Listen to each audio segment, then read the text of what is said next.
Have you ever stopped to think about the word clock? It's one of those everyday words we use without a second thought. You look at the clock on the wall, you check the clock on your phone. But why do we call it a clock? Why not something else?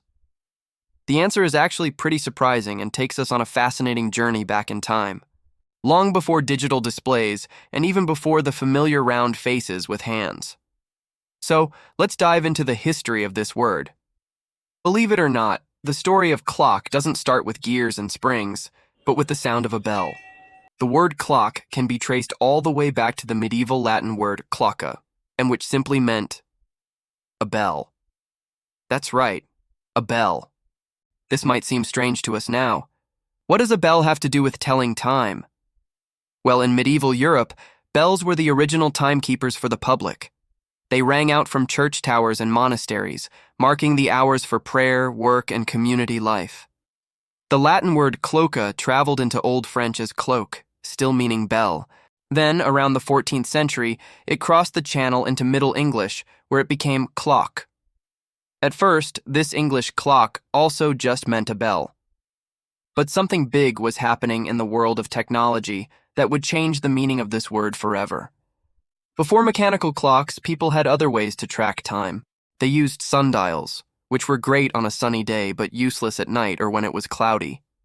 There were water clocks, or clepsydras, which measured time by the flow of water from one container to another. And of course, hourglasses, which used sand.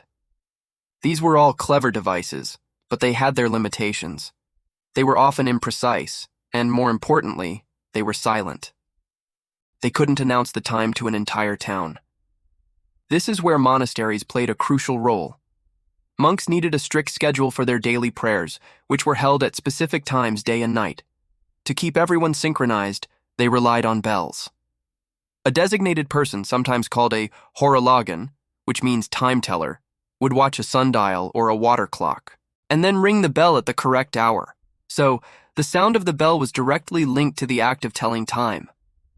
As mechanical timekeeping devices started to appear in the 14th century, they were huge, complex iron machines built into towers. And what was their main purpose? Not to show the time with a dial in hands, that came later, but to automatically strike a bell on the hour. These newfangled machines were essentially automatic bell ringers.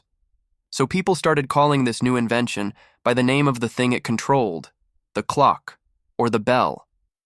The word slowly shifted from meaning just the bell itself to meaning the whole mechanism that made the bell ring. Before this, English speakers used other words for timekeepers, like the Old English word tadi, from which we get tide, as in eventide, or the more scholarly term horologe, from the Latin horologium. But clocka was simple, catchy, and directly connected to the sound everyone associated with the marking of time. It quickly became the popular term for these new public timekeeping machines. Now you might be wondering, what's the difference between a clock and a watch? The distinction is also rooted in history.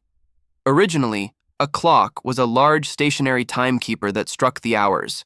It came from that bell-striking tradition. A watch, on the other hand, comes from the Old English word weche, meaning to be awake or to keep vigil. The first portable timepieces were used by town watchmen on their nightly patrols. So, a watch was something you carried with you to watch the time.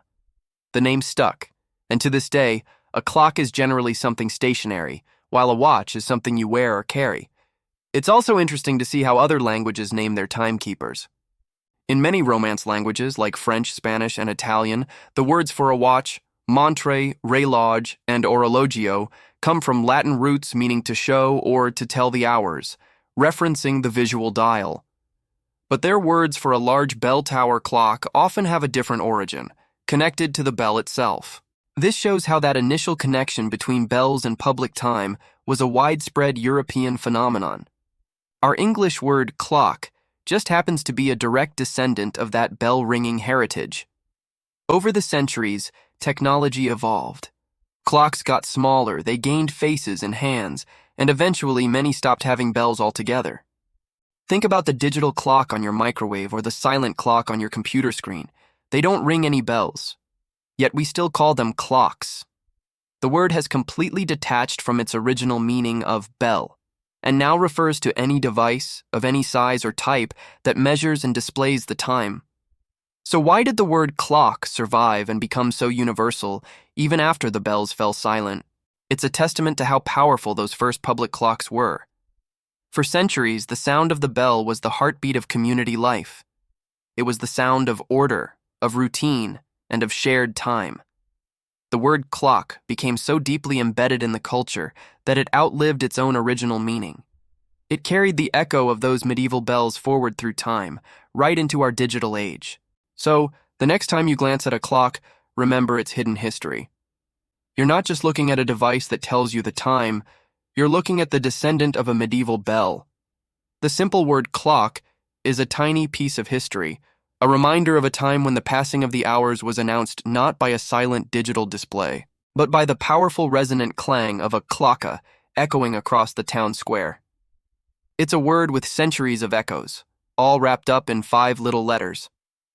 Thanks so much for joining me on this journey through the history of a word. If you found this interesting, please give this video a thumbs up and consider subscribing for more stories behind the words we use every day. See you in the next one.